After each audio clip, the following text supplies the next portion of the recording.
Boa tarde. Então vamos dar sequência nas nossas sessões agora do período da tarde.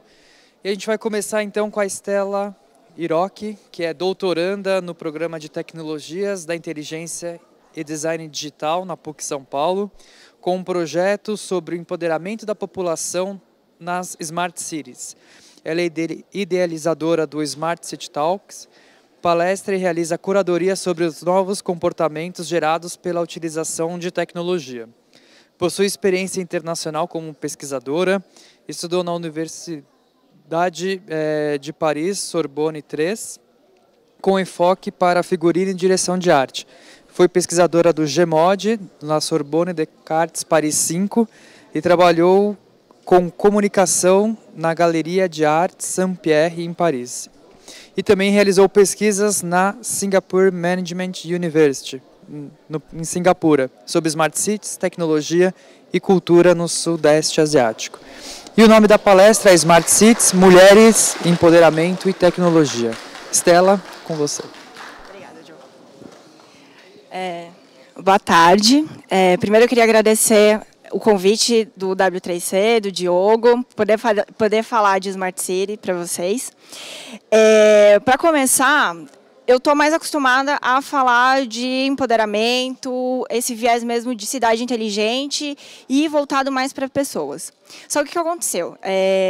Nessa jornada da minha pesquisa, que são mais ou menos 2 anos que eu estou estudando, pesquisando a questão de Smart City, e ainda tenho mais 2 anos ainda de doutorado para concluir, muitas pessoas vêm conversar comigo para saber como trabalhar com Smart City, quais tipos de projeto a gente pode começar para trabalhar com uma cidade inteligente, e também como que as mulheres podem participar, podem ter uma participação mais ativa dentro de uma Smart City. Então, por isso que foi esse recorte que eu escolhi hoje para passar para vocês aqui no MyBR.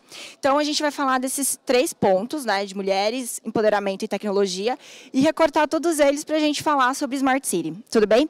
Bom, eu começo aqui com Skyline, de Singapura. Tem alguém aqui que assiste Fórmula 1 ou que conhece muito bem sobre Singapura? Legal. Tem mais alguém aqui? Boa, ótimo. E vocês que acompanham Fórmula 1, vocês sabem qual que é a relação desse Skyline com a mulher? Qual que o que a mulher fez de diferente para chegar nesse Skyline, nesse cartão postal de Singapura? Não? Então tá. Então até o final da palestra eu respondo para vocês. Tudo bem?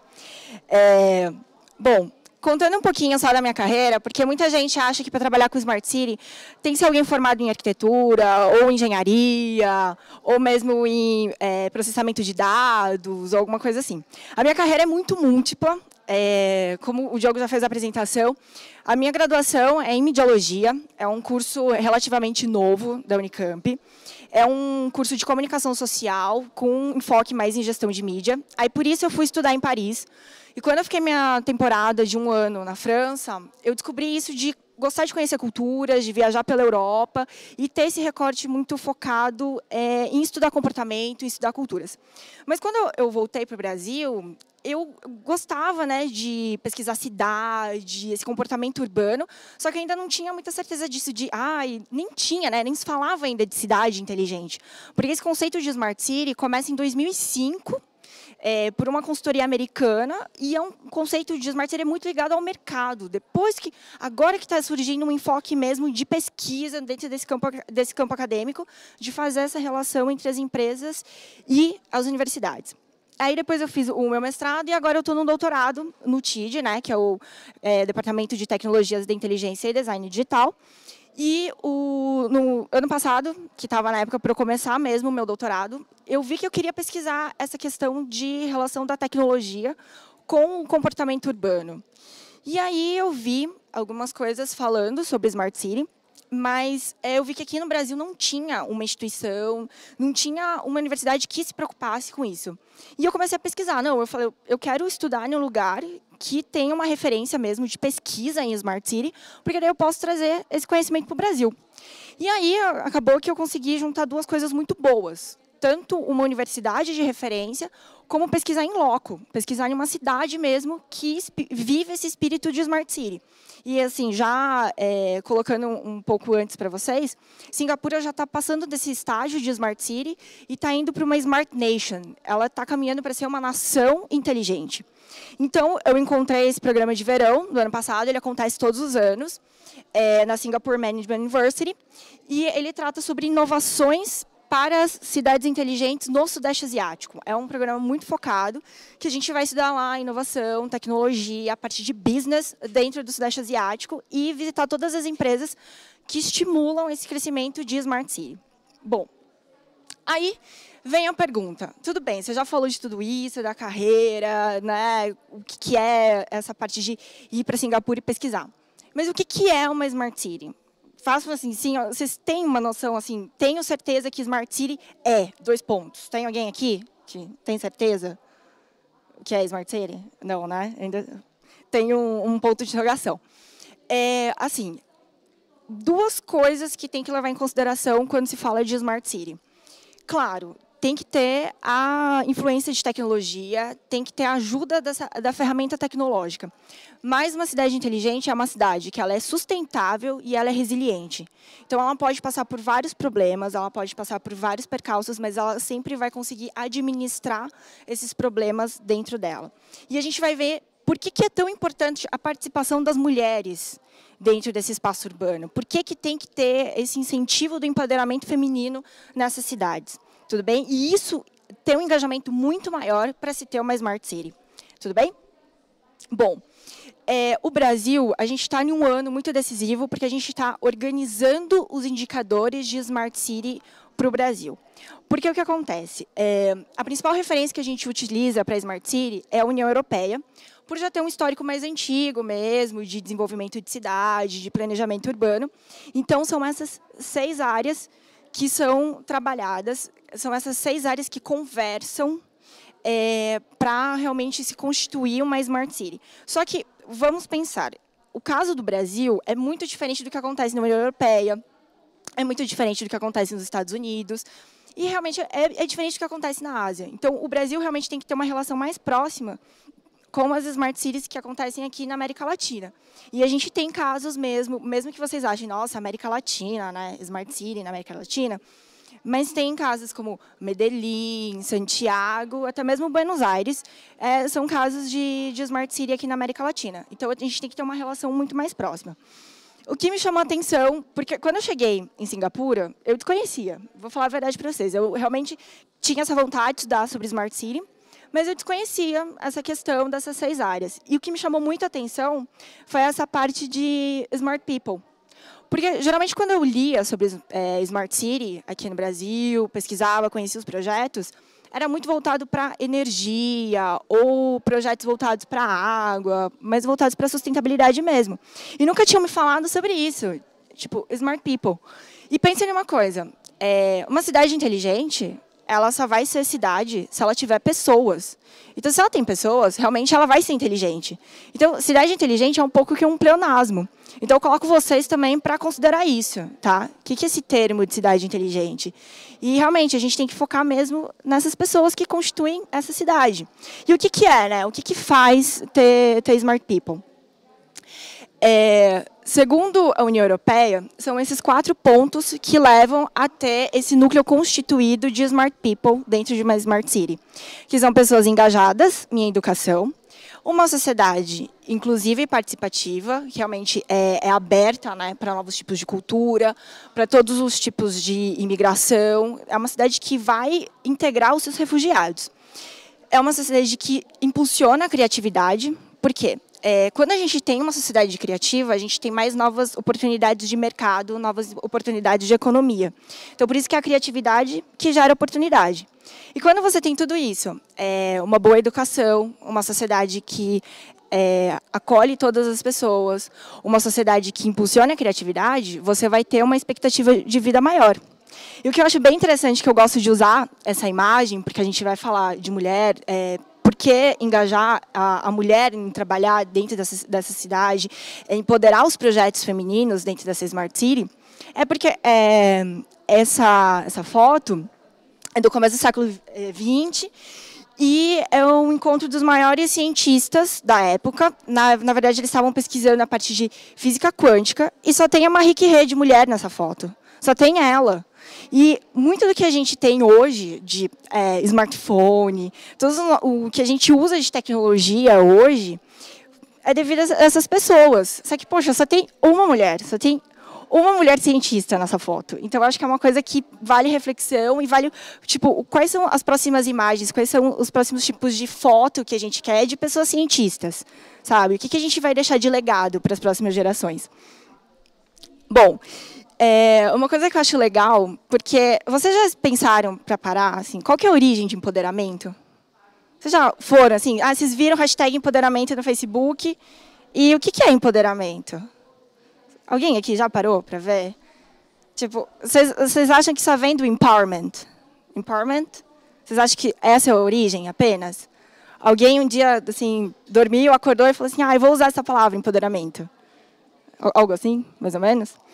Bom, eu acho muito legal isso, porque quando eu estava em Singapura, eu pensava, nossa, né, eram 16 nacionalidades lá, e só tinha 2 pessoas da América Latina, e dentro de 96 alunos. Só tinha eu do Brasil e mais uma menina do México. E quando a gente chega em outro país, muitas vezes nós brasileiros pensamos, nossa, mas a gente está aqui para aprender com eles, né? Com o outro país, imagina, ainda mais Singapura. Eu vou mostrar depois os processos de desenvolvimento lá. E eu pensava, nossa, mas o que eu posso ensinar para eles, né? E muitos dos singapurianos me paravam e eles queriam entender do Brasil como é que a gente conseguia ser um povo tão feliz, tão festivo, como que a gente conseguia ser tão criativo, como que a gente conseguia ter, assim, né, na época, o melhor time de futebol, ter tantas coisas bonitas e assim, coloridas para a gente exportar. E uma das coisas que eu fui atrás é que a questão do empoderamento é super brasileira. Porque o que aconteceu? Paulo Freire, ele pesquisou a pedagogia do oprimido e ele viu que é através disso, para o educador, a pessoa, o grupo ou a instituição empoderada é aquela que se realiza por si mesma. As mudanças e ações que a levam a evoluir e a se fortalecer, ou seja, ela conquista a liberdade. Então, o que aconteceu? Na década de 70, o Paulo Freire levou essas ideias para os Estados Unidos. E nos dois idiomas, tanto no inglês como no português, tem essa palavra empoderamento.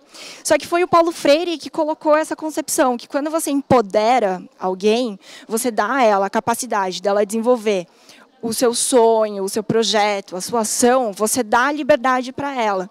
Então, os americanos pegaram desse conhecimento do Paulo Freire, da parte do empoderamento, você dar coragem para a pessoa, porque... Fazendo um outro parênteses, coragem, vocês sabem qual que é a origem de coragem? Não? Não? Coragem é uma ação que vem do coração. Quando você tem coragem, é porque você quer fazer uma coisa que você deseja muito, é uma coisa que vem do seu interior. Então, quando você encoraja alguém a fazer o que ela quer, a fazer o seu projeto, você empodera ela e ela tem total liberdade no seu caminho. E quando, imagina, várias pessoas podendo fazer os projetos que elas acreditam, os projetos que elas querem fazer. Se uma pessoa, depois são 10, depois são 50, depois é um bairro todo, depois é uma cidade toda. Então, quando você tem uma cidade empoderada, você realmente vai ter uma cidade mais sustentável, uma cidade muito mais resiliente. E, por consequência, você vai ter uma Smart City. Então, acho que é legal a gente refletir sobre isso, que o empoderamento é um conceito nosso, é um conceito brasileiro. Não é um conceito que a gente pegou de outro país e trouxe para cá. Não, é um conceito nosso. Então, essa parte de realmente o empoderamento da população, acho que é uma coisa que a gente tem que refletir e ter muito orgulho, que é uma coisa que foi produzida aqui, no Brasil. Tudo bem? Então, esclarecido que é empoderamento para vocês, correto? Bom, e falando aqui bem da parte da mulher. Quando as pessoas começaram a me perguntar, poxa, Stella, como é que eu faço para trabalhar dentro de uma Smart City? Porque muitas vezes parece que existe, né, nós, no espaço urbano, nós correndo de um lado para o outro, para pegar ônibus, pegar metrô, indo para casa do trabalho para casa. E parece que a gente não... Como é que faz para entrar nesse mundo, né, de Smart City? Qual que é esse limite? Como é que a gente ultrapassa para chegar nesse lugar? Então, as pessoas sempre me perguntavam, poxa, mas como é que eu faço para entrar nesse mundo de Smart City? Como que eu faço para ter um projeto? Como é que eu faço para participar? E muitas vezes mulheres me perguntando isso. Tá, mas como é que eu faço para trabalhar com tecnologia? Como é que eu faço para entrar com um projeto de uma cidade inteligente? Bom, eu acho legal assim ressaltar e chamar atenção, porque a ONU, em 2015, ela lançou os 17 Objetivos para o Desenvolvimento Sustentável. E esses 17 objetivos é para desenvolver a sustentabilidade no mundo até 2030. Então, é um plano de 15 anos. E o que eles mais chamam a atenção é o objetivo para empoderar os trabalhos voltados à mulher. Porque quando a gente tem mulheres empoderadas, mulheres encorajadas a fazer os seus projetos, a realizar os seus sonhos, a gente tem uma sociedade com uma força de economia criativa, economia colaborativa muito mais engajada, com projetos que têm muito mais retorno e facilidade que eles deem certo. A porcentagem de retorno quando a mulher é engajada a fazer os seus projetos é muito maior. E geralmente são as mulheres que, em muitos casos, né, esse é um caso mais social, são as mulheres que acabam tornando como pontes, referências dos seus lares. É o salário delas, é o retorno que elas trazem para a família, é o dinheiro, é a economia que elas estão gerando, que seguram aquela família, que, por sinal, vai segurar a sociedade e vai segurar a cidade. Então, quando você dá as chaves, você dá o acesso para as mulheres poderem trabalhar, poderem participar dessa cidade, e também quando fazer projetos urbanos voltados para a segurança da mulher, voltados para o bem-estar da mulher, é uma cidade que ela vai ser muito mais agradável para se viver. Porque Smart City não é só, vamos colocar o Wi-Fi na praça. Smart City é uma cidade que ela é conveniente, ela é afetiva, ela é amável para você poder andar. É uma cidade que você vai sair daqui e você não tem medo de andar na rua. É uma cidade que você vai poder utilizar todos os recursos que ela tem a oferecer. E as coisas mais legais de cada cidade são as multiculturas, são o que você pode aprender com esses lugares, né? Então, realmente, é o que a ONU fala. Se a gente conseguir fazer com que as mulheres desenvolvam esses projetos, esses sonhos que elas têm, e a gente consiga desenvolver essa força de uma nova economia criativa, a gente vai desenvolver cidades muito mais eficientes e muito mais afetivas, muito mais agradáveis. Tudo bem? Então, acho que é um bom recado esse aqui que a ONU está dando para a gente, e é uma coisa do ano passado, de 2015. Tudo bem? É uma coisa muito recente. E aí, um dos temas também que eu acho muito legal, que eu sempre falo, assim, que eu gosto muito. Alguém sabe quem que é esse senhor? Alguém sabe quem é? Malala. Quem é Malala? Quem conhece Malala? Então, gente, esse é o senhor Youssef, que é o pai da Malala. E eu acho muito legal. Esse TED dele, ele fala que muitos pais são conhecidos pelos seus filhos, mas ele é conhecido pela filha dele. E ele foi o grande incentivador, porque eu gosto muito também, nessa pesquisa de Smart City, a gente acaba tendo que pesquisar muito sobre inovação e sobre pontos de virada, sobre em quais momentos que as pessoas tiveram uma mudança na vida e elas conseguiram criar essas ações que desenvolveram para chegar em projetos para a Smart City. E é muito legal, porque o senhor Youssef, ele fala que ele sempre, apesar do governo talibã ser super restrito, ele sempre incentivou a Malala a estudar. Porque é o seguinte, o que ele fala, quando você incentiva uma pessoa a entrar na escola, principalmente as mulheres, quando as mulheres entram na escola, ela entende o seu lugar no mundo, ela entende o seu papel no mundo, e quando ela entra na escola, ela entende quem é ela aprende a escrever o nome dela, e quando você passa a escrever o seu nome, é um começo de empoderamento isso, tá? Você começa a escrever seu nome, você começa a entender que você tem um espaço na sociedade. Então, quando você entende que você tem um lugar ali, na cidade, você sabe que você pode lutar por ela. Porque isso que também a gente está vendo essa discussão para a Smart City. De quem que é essa cidade? Essa cidade é da população ou é do prefeito? Que uma população votou e colocou o prefeito, né, para assumir o turno ano que vem. De quem que é essa cidade? A cidade é de quem vive ali, de quem usufrui aquele espaço urbano, de quem mora naquele prédio e que tem que usar o metrô e tem que usar o ônibus. É isso. Então, por isso que a educação é tão importante. Tá? Então, assim, se vocês puderem ver, convido vocês a verem a história, acho que é muito mais legal. A história da Malala é incrível, mas quando você olha a história do pai dela, como que ele engajou Malala a ser Malala, é muito legal, e aí vocês vão ver realmente esse poder do empoderamento feminino. Tudo bem? Essa visão de que é muito mais do que o empoderamento das mulheres, mas uma igualdade de gênero mesmo. Tudo bem? Aí, passando, essa é uma das histórias super legais também. Alguém já ouviu falar dessa mulher, Karuna Gopal? A gente agora vai focar em projetos de Smart City.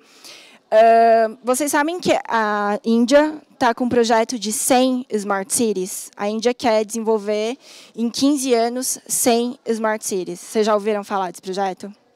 Então, esse projeto é bem inovador. E o mais legal é que, assim, Karuna Gopal, quando ela tinha 13 anos, porque realmente viver na Índia não é para todo mundo, né? Viver na Índia é uma coisa um pouco complicada. E ela tinha 13 anos, ela sofreu um infarto. Ela quase morreu. Ela teve uma doença, ela quase morreu. Mas aí, depois, ela se recuperou e ela foi estudar programação. E hoje ela é CEO da Foundation for Futuristic Cities. E é ela que está liderando a organização para desenvolver o protocolo que está dando as bases para desenvolver essas 100 cidades, as cidades inteligentes na Índia.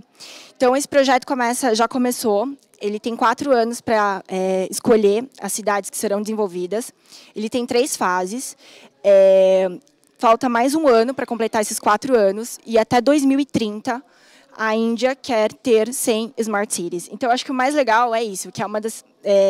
quem está liderando esse projeto, além da ideia do primeiro-ministro, é a Karuna Gopal, que é ela que está redigindo o protocolo para desenvolver essas 100 cidades. Então, fiquem de olho, porque realmente tem muita pesquisa boa sendo desenvolvida por mulheres. Então, realmente, Smart Cities não é um campo restrito. E se vocês tiverem projetos, acho que vocês têm que ver, têm que correr atrás mesmo para desenvolver, porque tem muito espaço para desenvolver projetos dentro de Smart Cities. E aí, correndo um pouquinho mesmo para falar sobre Singapura, alguém já pesquisou muito, assim, entendendo um pouquinho da história de Singapura? Para focar também, para mostrar como que tem o diferencial do trabalho feminino dentro de Singapura. Bom, na década de 60, Singapura é uma cidade-estado na pontinha sul da Malásia. É um lugar assim, passa tufão, não tinha, né? Agora eles estão aterrando muito espaço para se ter fazendas ou para construir prédios. É realmente um lugar muito restrito. E eles tiveram a ideia de pedir a independência da Malásia, porque eles falaram, bom, a nossa cultura aqui, porque Singapura é formado por 4 diferentes etnias, que é a chinesa, a malaia, a indiana e a britânica. E eles viram na década de 60 que eles não conseguiam pertencer àquela região que fazia parte da Malásia. Porque a Malásia queria, o rei na época da Malásia, ele queria dominar todo o Sudeste Asiático. E Singapura falou, não, a gente tem uma cultura muito diferente e a gente não pode continuar dependendo deles. Então, na década de 60, liderados por um grupo de 12 políticos, tem um principal, que é o senhor Lee Kuan Yew, eles decidiram pedir a independência de Singapura, mas no meio dessas propostas, num lugar que tinha tufão, um lugar que não tinha realmente, assim, se você olha hoje e fala, nossa, esse lugar vai ser independente, nossa, vai acabar tendo um problema, esse lugar vai desaparecer, porque eram tantos problemas que era quase imaginável eles serem independentes. Só que eles começaram um trabalho de que eu não cuido só do que eu tenho, mas eu cuido de mim, eu cuido do meu vizinho e nós todos cuidamos da nossa quadra, que cuida do nosso bairro, que cuida da nossa cidade. Então, realmente, eles têm uma preocupação com caridade e solidariedade que é muito grande lá. E com isso também, todos os jovens, as pessoas são muito engajadas a serem empreendedoras, tem uma cultura empreendedora muito forte e também voltada para business. Por isso que da década de 60 até agora, 50 anos depois, em 2016, isso é o mesmo lugar, é o mesmo harbor. Eles desenvolveram em 50 anos uma vila de pescadores para uma cidade inteligente que está caminhando para uma Smart Nation. Então, é mais ou menos esse o panorama de Singapura. E eu vou contar para vocês um pouquinho qual que foi o papel das mulheres nesse desenvolvimento de Smart City dentro de Singapura. Kwang Jeng-cho, esse senhor aqui é o senhor Lee Kuan Yew, ele que foi o primeiro-ministro de Singapura durante 30, 35 anos. Isso também é um pouco contraditório na política internacional, porque dizem que, na verdade, Singapura é uma democracia ditatorial, porque é a mesma família que governa lá há 50 anos. Hoje, esse menino, hoje, né, que ele já é um senhor, ele que é o novo primeiro-ministro de Singapura. Mas o que a senhora Cho fez? Ela ajudou muito o senhor Lee Kuan Yew a trilhar o caminho da independência de Singapura.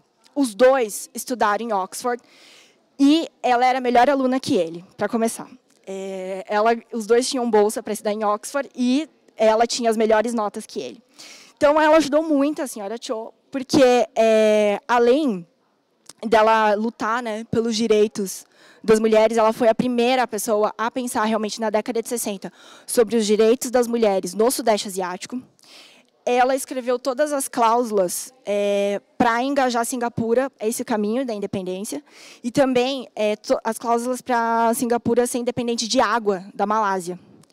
Ela que fez o tratado, ela que fez o acordo, porque ela é formada em Direito por Oxford. Então, ela que fez toda essa parte diplomática entre Singapura e a Malásia. Então, eu acho que é muito interessante saber a história dela também, porque, né, é história, né? Barack Obama não ia ser Barack Obama sem Michelle Obama. Então, são coisas que a gente tem que prestar atenção, e também na jornada da Hillary Clinton, com certeza. E hoje é muito legal, porque os dois faleceram, mas ela tem algumas fundações no nome dela. Ela tem bolsas de estudo em Singapura, que são uma homenagem a ela. A biblioteca onde eu estudei, na Singapore Management University, também é um projeto para este ano, a inauguração, leva o nome dela. Ela é uma pessoa muito referenciada, e muito referenciada pelo trabalho dela, por essa força dela lutar realmente pelos direitos da mulher e por Singapura lutar pela sua independência. Então, acho que vale a pena vocês saberem dessa história. E aí, fechando um pouquinho sobre o que a gente tinha falado da Fórmula 1, você que tinha falado, tinha mais uma outra pessoa que assistia a Fórmula 1. Procurando, né, mais esses projetos de Smart City e com esse trabalho mesmo do empoderamento feminino para desenvolver esses projetos, a Chuan, ela tem um vídeo do TED Talks explicando como que ela renovou o skyline de Singapura. Bom, essa mulher, ela é CEO hoje do que a gente chama de HDB, que é o Housing and Development Board em Singapura. Por que eles dão muita ênfase nesse programa? Porque é o programa de moradia popular em Singapura.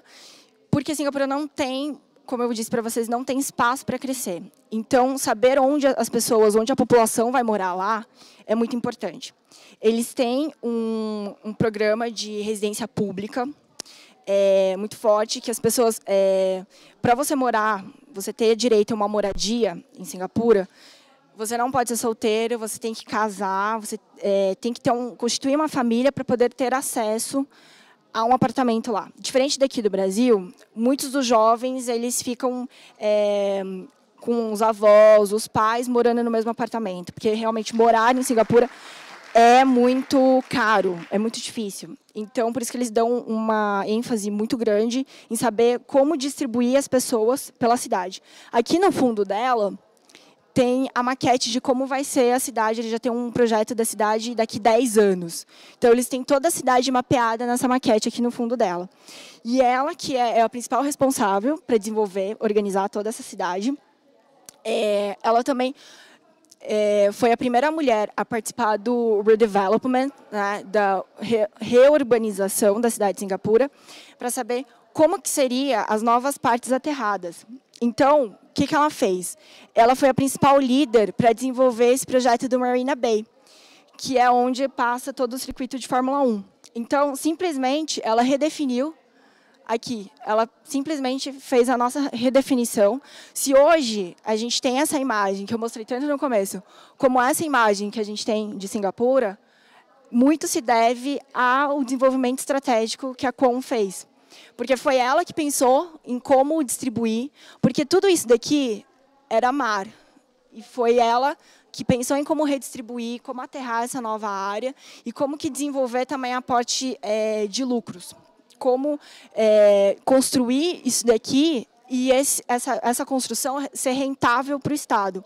Porque a previsão era que o complexo do Marina Bay, que compreende, né, o hotel e tem um shopping aqui embaixo, e tem mais uma estação de metrô também que funciona aqui embaixo, eles tinham uma previsão que ela fosse paga, todo esse projeto fosse pago em 10 anos. Mas o investimento deles, a estratégia deles foi tão boa que esse projeto já foi pago.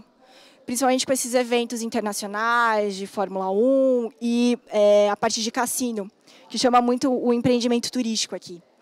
Então, o que a gente está vendo aqui é um trabalho de mulher, é um trabalho de empoderamento feminino voltado realmente para a Smart City. Então, eu acho que vale aqui, eu deixo essa mensagem para vocês, de vocês procurarem esses projetos voltados para a Smart City e verem como essas mulheres engajadas, elas conseguiram transformar esses espaços urbanos e como que a gente pode trabalhar para isso também. Muitas vezes a gente acha que tem essa divisão entre nós de uma Smart City, mas não, a gente está inserido já nesse contexto, a gente já participa disso. Então, acho que eu deixo esse recado para vocês, que realmente muito pode ser feito e a gente pode trabalhar para isso. E aí eu deixo, o Thiago conhece o livro, se vocês quiserem saber um pouquinho mais sobre como foi o meu trabalho de pesquisa dentro de Singapura, eu deixo aqui o livro de Cidades Inteligentes, eu estou com o capítulo 8, falando sobre a parte de educação e inovação para desenvolver uma Smart City. E aí eu detalho bem como foi a minha pesquisa, o que eu descobri de diferente e fazendo o contraponto dos pontos positivos e os pontos negativos, porque tem pontos negativos também numa cidade inteligente. Tudo bem? Eu deixo aqui, então, os meus contatos. Aí, se vocês quiserem conversar comigo, pedir outras referências, podem me escrever que eu respondo. Tudo bem? Vocês vão querer fazer alguma pergunta? Pessoal, a gente tem 10 minutos aí. Aproximadamente 10 minutos para questões. Aí, quem quiser fazer a pergunta, tem que vir até aqui e falar no microfone, porque está sendo transmitido, tá? Ou eu consigo levar também. Mais fácil. Olá. Oi, boa tarde. Eu sou Daniela, gostei muito da sua talk. Mas eu estou um pouco triste, porque assim, a ideia do Smart City é ótima, é fantástica. Só que eu não consigo acreditar que é possível de fazer aqui no Brasil. Tá, e aí a sua pergunta é saber como que pode ser desenvolvido você acredita no Brasil? Que é possível ser? Sim, na verdade já tem projetos. Posso garantir para você, assim, tem eventos no Brasil que já tem um ranking mostrando as Smart Cities dentro do Brasil. Vou falar assim, eu tenho uma visão muito acadêmica, então, às vezes, eu sou um pouco malévola mesmo nessas questões de mercado. No ranking proposto pelo mercado aqui dentro do Brasil, algumas coisas, para mim, estão um pouco nebulosas, porque, por exemplo, eles colocam Brasília como a principal cidade inteligente, voltada para empreendedorismo. Mas porque eles têm um recurso maior, né? Que Brasília tem um budget muito maior. Mas digo para você, de verdade, do que eu já estou vendo e pesquiso na minha pesquisa e nas cidades onde eu passei. Recife tem um polo de Smart City que está sendo desenvolvido e é uma referência muito grande para cá. O que eles fizeram dentro da renovação do polo tecnológico, na renovação do porto de Recife, levando para lá aceleradoras, desenvolvimento de startups lá dentro, é uma coisa que, olha, faz inveja em muitos países, por exemplo, da Escandinávia, muitos países da Ásia, até mesmo Estados Unidos. De verdade, se puder ter esse contato, puder ir visitar Recife, eu coloco, e realmente já está desenvolvido como uma Smart City lá. Joinville também está desenvolvendo um polo tecnológico muito forte. Eles estão desenvolvendo um projeto lá dentro de chamar para a prefeitura jovens, empreendedores, pessoas ligadas mesmo à cultura empreendedora, Eles estão levando para lá a questão de economia criativa, a questão de economia colaborativa, porque eles querem deixar de uma cidade que só serve para o industrial, mas ser uma cidade que tem serviços, uma cidade empreendedora, com uma cultura empreendedora.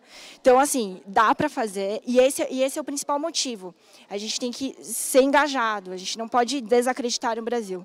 Eu sei que realmente tá difícil, a gente está passando por um processo político muito complicado, mas essa é a principal coisa, porque é o que aconteceu em Singapura. Se eles não acreditassem que eles podiam fazer uma independência, eles não iam ter deixado de ser uma vila de pescadores. Eles não iam ser o que eles são hoje.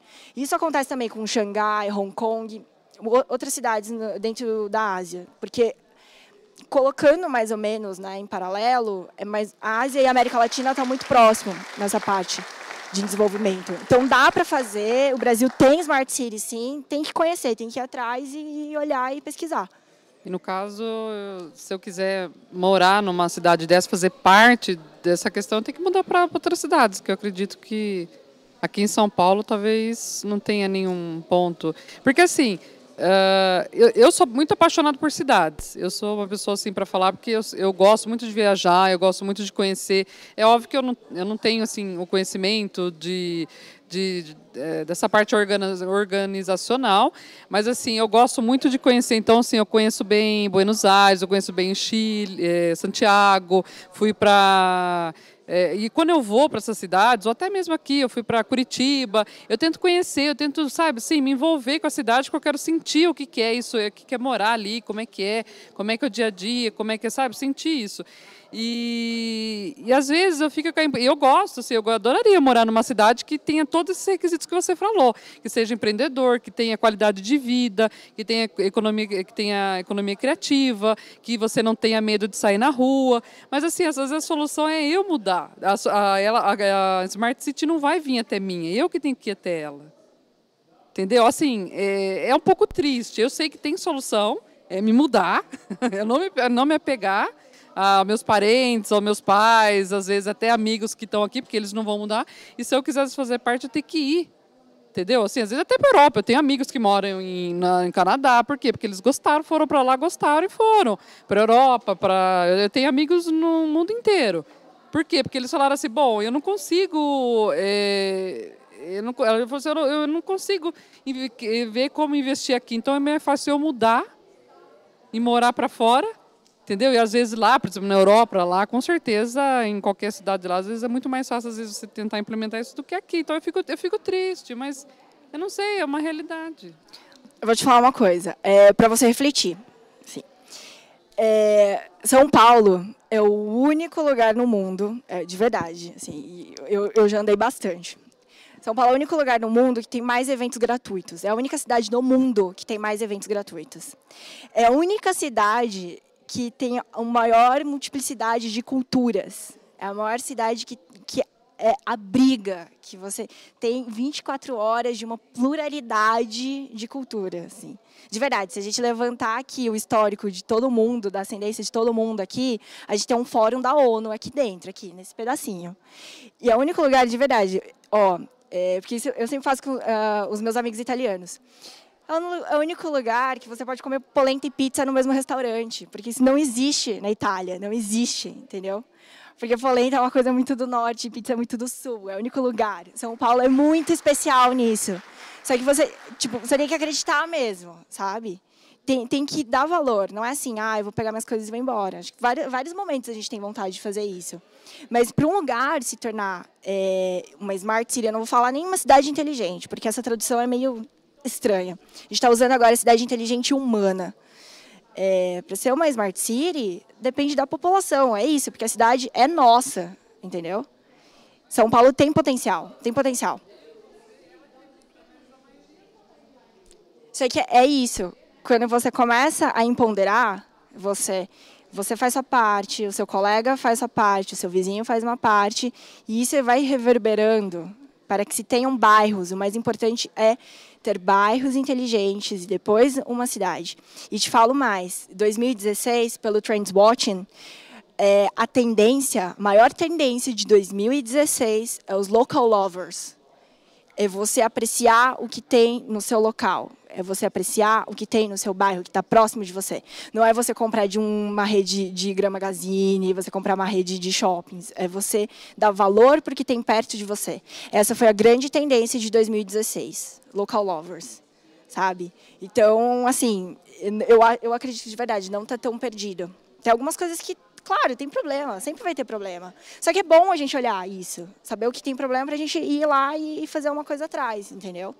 Mas, realmente, se você acha que não tem mais como, não, já deu, passou do nível São Paulo, é fazer a mala mesmo e ir embora mesmo.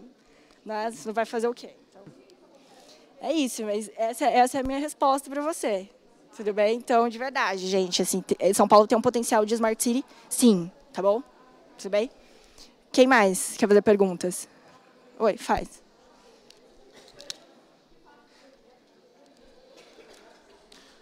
A visão que eu tinha até então de Smart City era muito com essa coisa dos sensores, de controle de trânsito, de mil e uma coisas, muito voltadas para a aplicação tecnológica espalhada na cidade, que tudo se comunica, uma série de redução de custos, esse tipo de coisa. Eu fiquei pensando ao longo da palestra que isso se dá muito pelo lobby, pela forma como as empresas que trabalham com isso hoje, focadas, sei lá, IBM, etc., empresas que oferecem soluções nesse sentido, trabalham junto com o governo de vender essas soluções e de, enfim. Como que se dá esse processo do lado do governo, enfim, de quem de fato teria o poder de liderar isso, como houve em Singapura ou como há outras iniciativas, que eu acho que muito disso eu acho que, pelo menos a impressão que eu tenho, que isso parte muito do governo. Como que isso se dá, além dessas empresas e tudo mais, para se chegar numa realidade, como você falou, que envolve mais as pessoas, que é muito mais abrangente do que só essa aplicação tecnológica de empresas, enfim, etc. Sim. Então, um dos principais pontos, tanto na parte de Smart Governance, Smart Economy, é realmente essa parceria público-privado. Porque o que se entende? Para realmente desenvolver projetos de Smart City, por que aconteceu esse retorno desse tema Smart City? Porque chegou no momento que o mundo já não tem mais... acabou todos os recursos. Não tem mais. A gente tem que viver com o que a gente tem agora, porque não tem mais recursos. Então, realmente, para desenvolver uma Smart City, não depende só do governo e não depende só das empresas. Tem que ser uma parceria que a gente chama de PPP. Parceria público e privado. Porque as empresas vão fornecer essa parte de tecnologia, tanto de inovação quanto tecnologia humana, e o governo vai ajudar nessa parte de financiamento, né, dos custos. Mas para ir além, assim, nesse primeiro momento de Smart City, a gente confirma que realmente tem que vir das menções do governo, porque, querendo ou não, a gente, como sociedade, a gente está sobre um aporte de normas. A gente está dentro de leis, a gente está dentro dessa convivência de sociedade. Então, realmente, tem que vir do governo. Mas, a partir do momento que isso começa a ser reverberado para a população, que a gente está vendo que isso começa a ser... está colocando em funcionamento, e também, né, os projetos das empresas. As empresas começam a ver, poxa, mas olha, a tendência dessas pessoas é ir mais para trabalhar dentro desses bairros, ir mais para trabalhar com as coisas que estão próximas a elas, a consumirem mais, né, produtos que estão próximos a elas. A gente não precisa, sei lá, vou ter que consumir alguma coisa que seja de outro país, seja fora. Não, estou chamando a atenção para o que está próximo de mim. Quando a tendência, o comportamento das pessoas começarem a mudar, que já está começando a mudar, vai ter um incentivo maior e as pessoas também vão começar a trabalhar mais em conjunto. E aí, com certeza, a gente já vai passar de um nível de Smart City, porque Smart City, o termo mesmo, é muito do mercado. É uma coisa realmente, o que você falou, é um termo usado para as empresas venderem os seus projetos, venderem os seus sistemas de consumo. Mas a gente vai para um outro estágio. Pode ser Smart Nation, pode ser cidade inteligente humana, pode ser espaços criativos, espaços afetivos. A gente vai para um outro termo, a gente vai para um outro nível. Tudo bem? Mas isso ainda a gente, não vou negar para você, a gente ainda vai ter que trabalhar muito na parceria de público e privado para depois passar para um outro estágio de sociedade. Tudo bem? Respondi? Porque é bem detalhado, é bem complexo isso. Tá? Mas deu para tá bom. É que eu não quero estourar o tempo, mas aí depois a gente pode conversar. Tem mais alguma pergunta? Já foi? Pessoal, dá tempo para mais uma pergunta rapidinha e uma resposta rapidinha também. Ai, Thiago. Boa tarde. Gostaria de parabenizar pela palestra. E a minha pergunta vai um pouco de encontro a essa sua discussão, se é possível pensar a cidade inteligente a partir da população mesmo, como coletivo, se é possível a gente pensar nos dias de hoje, tá, não vou esperar a empresa, não vou esperar o governo, eu e meus vizinhos vamos pensar num projeto para melhorar as condições do meu bairro, da minha cidade, e se é possível isso aqui. Uhum. Não, eu te digo que é muito mais do que possível, mas como já acontece. Eu sei que aqui no evento já tem algumas pessoas falando sobre movimentos que estão acontecendo dentro da cidade. Tem projetos muito bons de ONGs também, que já trabalham. Te dou um exemplo, por exemplo, do pessoal que trabalha ali com o Largo da Batata, que trabalha com a renovação do Largo da Batata, pessoas que trabalham com a renovação dos parques. Olha, eu acho que São Paulo também é um dos principais exemplos disso, de pessoas que estão mais engajadas, é um exemplo para o mundo inteiro, de coletivos, de pessoas que tanto ou elas empreendem juntas, elas têm projetos voltados mais para startups, ou projetos mesmo para fazer uma horta urbana, ou projetos para renovarem um espaço, renovarem o bairro. Por exemplo, eu estava trabalhando com o pessoal do coletivo aqui no bairro do Cambuci, que eles estavam retomando a história do bairro do Cambuci através de cartazes e contando toda a história do bairro do Cambuci com um design e colocando esses cartazes colados no bairro do Cambuci para renovar as fachadas que estavam um pouco deterioradas, para recontar uma nova história do bairro, para as pessoas... Olha, já aconteceu isso onde eu moro, o que eu posso colocar mais para frente? O que eu posso retomar onde eu moro? Então, acho que São Paulo está cheio de ideias boas. Coloco uma sugestão para vocês. Procurem um livro chamado Guia Ilustrado de São Paulo, que ele tem vários projetos. Por exemplo, se São Paulo tivesse a piscina pública no Minhocão, ou se São Paulo tivesse o Tietê limpo, como que a gente poderia usar aquelas pontes, aqueles viadutos que são super feios hoje, mas são pontes que a gente poderia usar para nadar. Propõe assim, uma sociedade utópica em São Paulo, mas é um utopismo que não está tão longe. É um utopismo que, se a gente trabalhar junto, a gente vai conseguir em muito pouco tempo. Então, acho que isso já acontece realmente em São Paulo. Tudo bem? Stella, a gente agradece muito a sua presença aqui no evento. Obrigada.